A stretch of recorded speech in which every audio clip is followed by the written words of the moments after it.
How Ibrahim Traoré was treated on a flight, little did they know they were dealing with the president.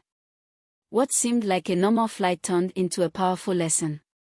A flight attendant targets a quiet African passenger with disrespect, not knowing he is the President of Burkina Faso, Ibrahim Traoré. As tensions rise mid-air, the truth is revealed after landing, leaving the entire crew and a French CEO in shock. This dramatic story highlights dignity, strength, and the moment when hidden power is finally seen by all. Captain Ibrahim Traoré at the airport. The sun had just begun to rise over the quiet, peaceful airport. Inside the cold terminal, Ibrahim Traoré waited calmly at gate 37. He didn't wear a suit, didn't have bodyguards, and carried nothing flashy. To most, he looked like any other African traveler, but this man was not ordinary. He was Ibrahim Traoré, the President of Burkina Faso. He preferred to travel privately and humbly, no cameras, no loud announcements. That's how he moved. He believed in staying grounded, blending in with people. He had just returned from a European diplomatic mission, where he discussed gold, sovereignty, and Africa's future. Now, he simply wanted to go home. As he approached the flight to Ouagadougou, he greeted one of the airport workers in French with a warm smile. Bonjour. The worker smiled back, unaware of his true identity. Traoré boarded the flight, nodded at the crew, and sat in business class, row 2A near the window. No one noticed, and that's how he liked it.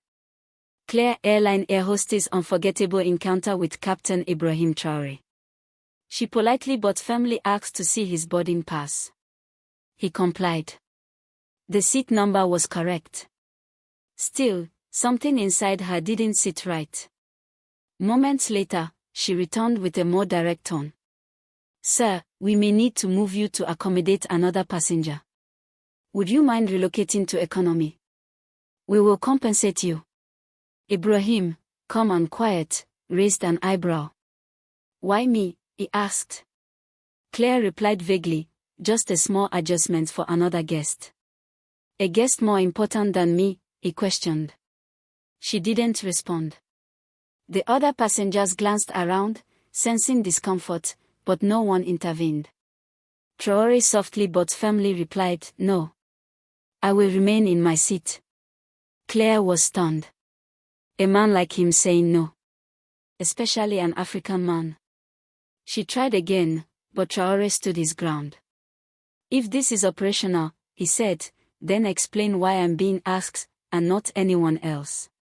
Flustered, Claire walked away, then began targeting other black men in business class. Her second mistake. Traoré watched silently, his face composed, his mind sharp. Then Claire pointed to a young African man and said, You, sir. We need you to move to economy. The man looked confused. Why me? She didn't answer.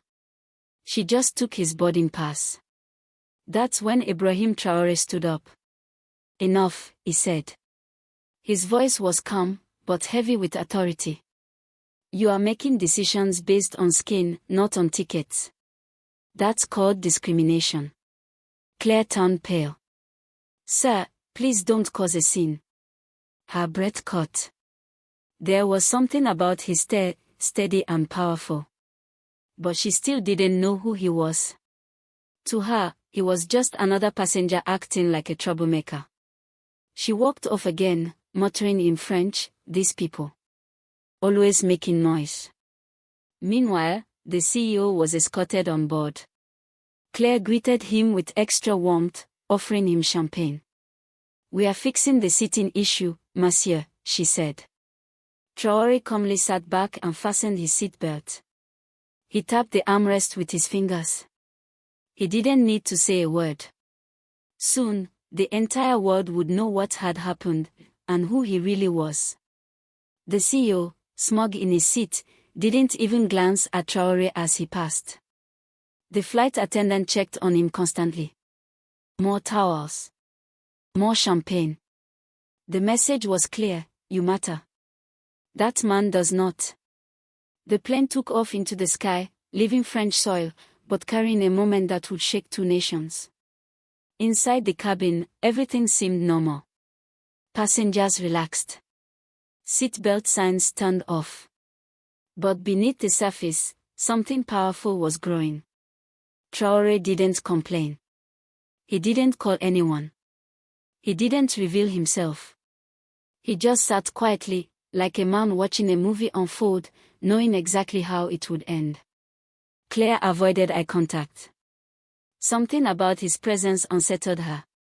She returned mid-flight with a forced smile. "Would you like anything to drink, sir?" "Water is fine," he replied. She nodded and walked away. No apology. No courtesy. The CEO, meanwhile, was basking in attention. Claire laughed at his jokes, leaned in when he spoke, and eagerly asked about his important projects in Africa. With arrogant pride, he replied, "Burkina Faso is lucky to have us, we are bringing order to chaos."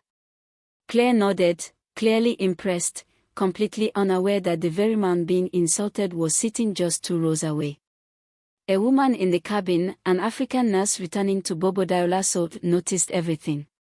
She shook her head and whispered to her neighbor, "That's our president. They don't even know who they are humiliating." Her neighbor's eyes widened in disbelief, but no one said a word. The president clearly didn't want attention. And no one dared break the silence. Hours passed. The lights dimmed. Most passengers slept, but Ibrahim Traoré stayed awake, staring quietly out the window. He wasn't angry. He was patient. And when the wheels touched down in Ouagadougou, that patience would become history. As the plane prepared to land, the cabin lights flickered on. The captain made the landing announcement in French and English. Passengers stretched, fastened their seat belts. Outside, the golden sun lit up the red soil of the city below.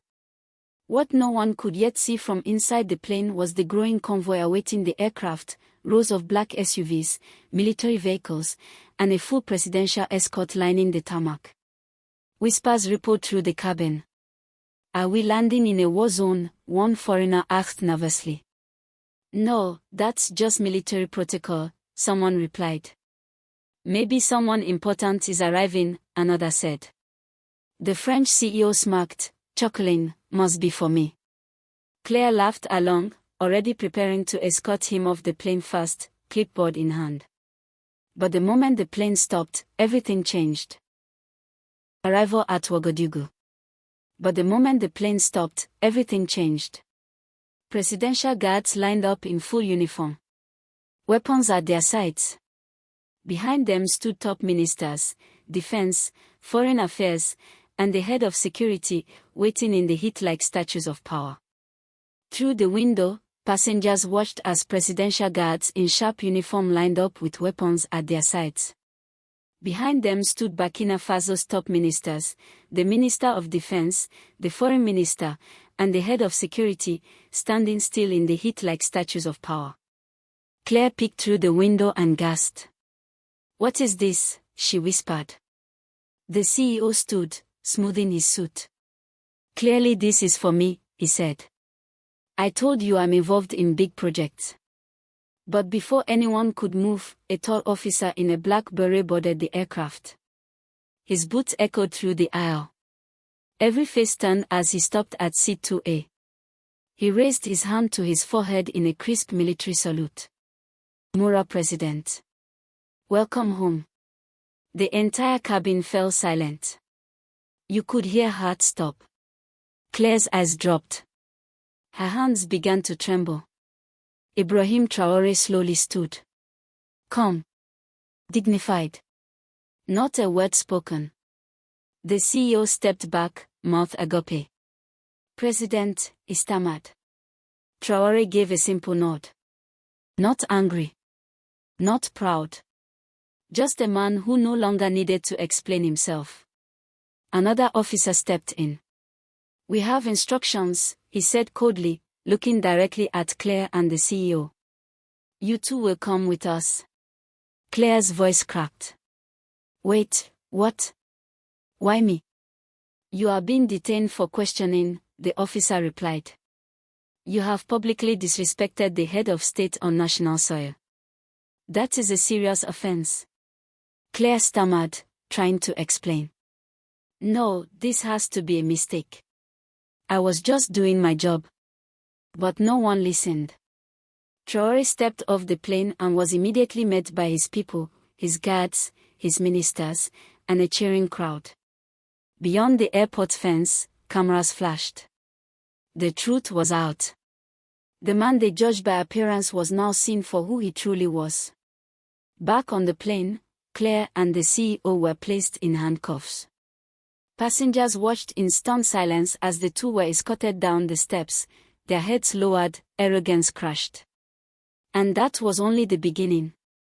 The tarmac blazed beneath the Burkina Faso sun, but all eyes were on the two who had once strutted with pride, now being led away in shame. They were placed in separate black vehicles, surrounded by elite presidential guards. No one said a word. Not even the officers. The silence was deafening. It was the silence of dignity reclaiming its place. Inside the terminal, President Ibrahim Traoré stood before a small group of press. Calmly, without anger, he spoke. In Burkina Faso, we don't look at a man's skin to measure his worth. We don't bow to money or to old colonial habits. Here, we respect dignity, humanity, and our people. That is the new Africa. The story spread like wildfire. Footage of the salute. The CEO being dragged away. Social media exploded. News clips played on loop. The youth across the continent celebrated. Hashtags trended. The Ministry of Justice formally charged Claire and the CEO with public insult and discrimination against the head of state. The French embassy tried to intervene, but Traoré responded firmly. This is not a colony. This is a sovereign nation. They will face justice like anyone else. The airline scrambled to control the damage, issuing a generic apology within 24 hours, filled with corporate language and empty regret. But it wasn't enough. Outraged citizens across Africa called for boycotts. Claire, now in a detention center outside Ouagadougou, broke down in tears during questioning. I didn't know who he was, she sobbed. I was just following procedures. The investigator responded coldly. You didn't need to know who he was. You just needed to treat him like a human being.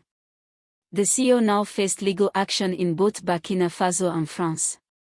He tried to use his influence, but the courts made a powerful ruling: no immunity. No special treatment.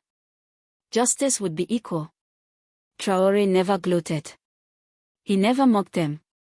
He simply returned to his presidential duties, building roads, empowering young people, strengthening the military. I really hope you found this video entertaining. If you did, please show some love by giving it a like. I'd also love to hear your thoughts and feedback in the comments section. And most importantly, don't forget to subscribe to the channel and click that notification bell so you're the first to know when I upload new content. I'm always creating new videos, and I wouldn't want you to miss out. Thanks for watching.